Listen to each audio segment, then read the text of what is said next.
habeenadii hore ka soo hadalay caqiidada liidata ee ceebta iyo cadaabka laga helo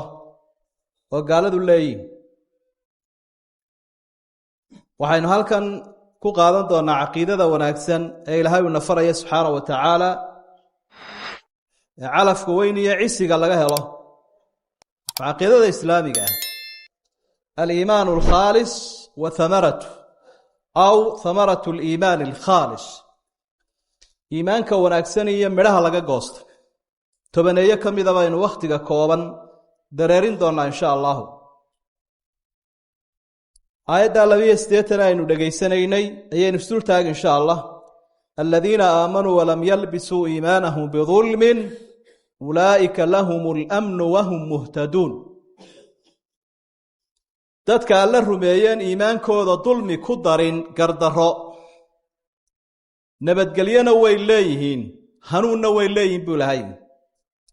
asxaabtu markay dulmiga nabiga weydiiyeen calayhi salaatu wasalaam wuxuu ku jawaabay oo ku fasiray gaalnimadii iyo shirkiga inna shirka la dhulmun cadiim marka iimaanka khaaliska wanaagsan ee shirkiga ka nadiifta ah lahu thamaraat midho badan buu leeyahay waxa kamid ah ugu horeyn midhaha laga goosanayo iimaanka aayadda laba mid sheegtay laba kamid ah waxa weeye amnigaas waa amni xagga nafta ah iyo amni ummaddu ay leedahay iyo amni adduunyo iyo mid aakhiro waa nabadgelyo ciidamo la samaysta laguma nabadgala iimaan wanaagsan ayaa lagu nabadgalaa qofku isagoo iska nabadaba laga yaabaa haddaanu iimaan lahayn inuu warwarsan yahay oo naxsan yahay oo didsan yahay al-amnu an-nafsi wal-usari wal-qawmi dhinac walba hanuunna way leeyihiin hanuunku waxa weeye nolosha intaad ku jirto lagu waafajiyo waxa wanaagsan ee Ilaahay uu jecel yahay subxaanahu wa ta'ala iyo horumar midhaha iimaankaas waxa kamid ah wilaayatullah qofku kala du iimaan yeesho awliyada Ilaahay weey Allahu waliyul ladina aamanu yukhrijuhum min adh-dhulumati ila an-nur awliyada Ilaahay waa dadka iimaanka leh awliya kala raadinine awliyadaas waa alla yaqaanka Ilaahay rumaysa subxaanahu wa ta'ala markuu adoonku wali Ilaahay noqdo u jeclaada rabbi innal ladina aamanu wa 'amilu salihati sayaj'alu lahum ar-rahmanu wuddan wuddibu Ilaahay siinaya u jeceliye rabbi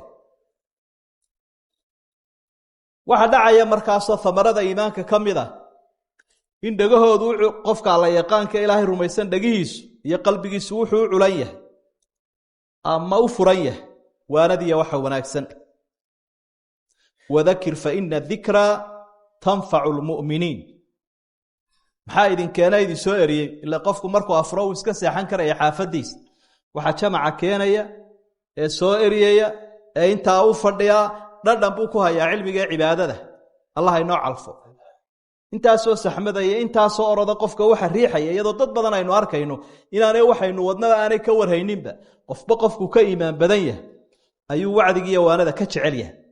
hadaad aragtay wacdigiisa waanada adoo abateedu leh oo dhadhan ku haya rajadaadu way fiicantay kordhi hadaad aragtay adigoo ka sii dhaxsanna wad xanuunsanaysa waxa kamid ah thamaradaas iyo midhaha noloshu waxay noqotaa nolol wanaagsan oo sacaado leh sacaada maanta la wada doondoonaya raaxada adduunyada waa iimaanka iimaan laan lama helo man amila salihan min dhakarin aw untha wa huwa mu'min falanuhyiyannahu hayatan tayyiba nolol wanaagsan baa siinaya baa Ilaahay uu qofka amal wanaagsan iyo aqoon fiican haya iyadoo xoolo lahayn iyadoo buko ayuu sacaado iyo farxad iskaga noolyahay iimaankaas wuxuu keenayaa arsaaqad badan oo barakaysan arsaaqadu inay una badato dadka una barakowdo waa thamarada laga helo iimaanka walaw anna ahla alqura aamanu wattaqaw lafatahna alayhim barakatin min as-samaa'i wal ard alla ka cabsiye iimaan haday dadku isku dari lahaayeen xirkiyo dhulkaba roobku muu kala go'een waana u barakoobi lahayd arsaaqadu thamarada laga helo waxa kamid ah cisi waa guul iyo gobannimo iyo horumar la helo sharaf sidoo nabi maxamed calayhi salaatu wasalaam iyo qarniyadii fadliga badnaa sharaf ugu noolaayeen walillaahi alcizzatu walirasuulihi walilmu'miniina walaakina almunaafiqiina laa yaclamuun ilaahay rasuulkiisa iyo awliyada ka tala qaadatay ayaa cisi iyo sharaf leh cisigoodaasuu ilaahay u difaacaa oo ku ilaaliyaa mu'miniinta ina allaha yudaaficu can aladiina aamanuu dadka la yaqaanka ilaahay baa gaashaan u ah haddii la soo weerarana isagaa u hiilinaya cadowga ka dhicinaya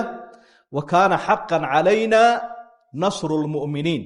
dadka ay rumaysan aniga ayay waajib ku tahay buu ilaahay inaan u hiiliyo kataba allaahu laaglibanna ana wa rusuli wa aayaad badan baa tilmaamaya yaa ayuha aladiina aamanuu in tansuru llaha yansurkum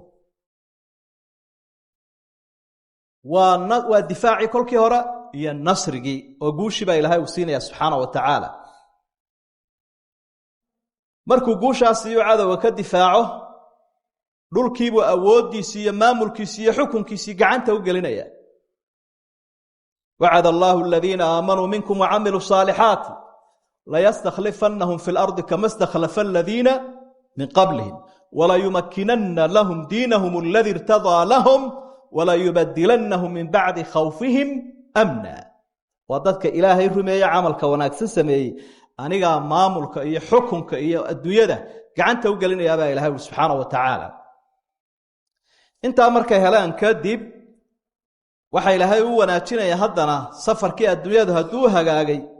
safarka aakhira loo hagaajinaya safarka aakhiro sacaadadiisa ayaa loo hagaajinaya adduunyada laguma waare waa laga wareegaaye wareegaana ilaahay wuxuu uga dhigayaa mid qiimo badan oo fiican